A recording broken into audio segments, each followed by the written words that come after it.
काही बोलायचं बाकी नाही ठेवलं तिने. हे असं बोलायचं असतं का? तुमची म्हणजे माझी मुलं सांभाळण्याची लायकी नाहीये हे असं बोलायचं? हे असं लायकी काढायची असते का? सिनियर आहे ना मी. असं कोणी बोलतो का सासूला? आई मला सांग, तू तिला काही बोलली होतीस का? मी? वा रोहन वा, तुझ्या बायकोने माझा अपमान केला, तोही सगळ्या बिल्डिंग मधल्या बायकांसमोर. आणि तू माझी उलट तपासणी घेतोयस? तू तुझ्या बाबांसारखं वागायला लागलाय. विश्वास नाही तुझा माझ्यावर? जगाची उत्तम बघायचं, माझ्याची तुकरट बघायचं. हे बघ आई, असं अजिबात नाही आहे. मुळात मी सिच्युएशन समजण्याचा प्रयत्न करतोय. तुला कळतंय का? तुझ्या म्हणण्याप्रमाणे अधिराशी आली रॅन्डमली, त्या सगळ्या बायका बसल्या होत्या आणि मग ती तुला म्हणाली की तुमची लायकी नाहीये, बरोबर, आणि निघून गेली. हे झालं ना? आता तू शब्दात पकडायचं नाही मला, मी आधी सांगते तुला. उलट बिल्डिंग मधल्या बायका मला विचारत असतात, काय म्हणणार ताई आता नातवंड कधी? मग काय बोलू? मनमोकळं केलं मी.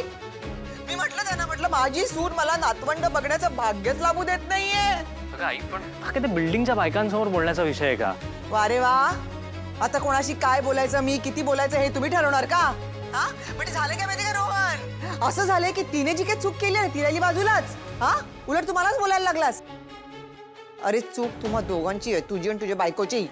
मूल नकोय. कसं बोलवतो रे तुम्हाला, कसं बोलवतो रे? आई पण असं मी कधी म्हणालोय आम्हाला मुलंच नकोय? आम्ही जस्ट वेळ घेतोय ग. हा खूप इम्पॉर्टंट डिसिजन आहे आमच्यासाठी. अरे पण किती वेळ घेणार आहात तुम्ही?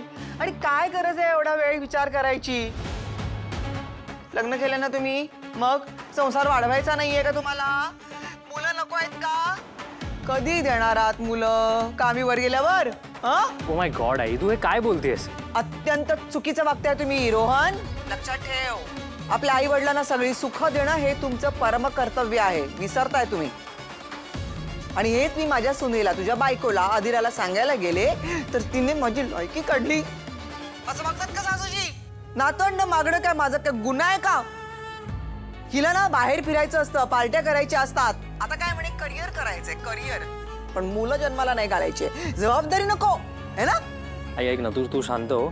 बघ हा ना खूप सिरियस विषय आहे, तुला कळतंय का? हो ना, म्हणूनच तर पोट तिडकीनं बोलते ना रे मी. हो ओके, तू हे जे तुला बोलायचं ना ते घरच्यांसमोर बोल, माझ्यासमोर बोल किंवा अधिरासमोर बोल, पण प्लीज त्या बिल्डिंगच्या बायकांसमोर नको बोलूस. चांगलं नाही वाटत आहे. अरे गप गप, काय वेळ बोलू नको. चांगल्यासाठीच बोललीये मी, कळलं ना? कोणाचं चांगलं होतं असं गॉसिप करून मला सांग जरा. मला आतून खूप दुःख होत होतं. ते फक्त त्या बायकांबरोबर मी शेअर करत होते. काय चुकीचं करत होते? नातवंड मागणं काय चुकीचं आहे का? का तुम्ही देणारच नाहीये? ठरवलंच आहे तुम्ही? आई ऐक ना, मी आता खूप कामात आहे. मी तुझ्याशी नंतर बोलतो. Okay, bye bye bye. ऐक हे ठेवून देतात फोन. अरे ऐकत पण नाही. जरा समजवा तुमच्या मुलांना, समजवा जरा. मुलांना ना आपल्या वेड लागले, वेड. नातवंड द्यायची नाहीत म्हणतात. अरे असं कसं? मूल नको म्हणतात. मूल नाही म्हणजे काय आम्ही काय मुलं वगैरे वाढवायचीच नाही का? नातवंड वाढवायची नाही आणि असं? हो जा जा जा, तुम्ही पण जा. तुझी किंमत नाही मला या घरामध्ये. काही चांगलं सांगायला गेलं तर वाकड्यातच शिरतात सगळे. जाऊ दे, सोडू दे, मला काय करायचंय.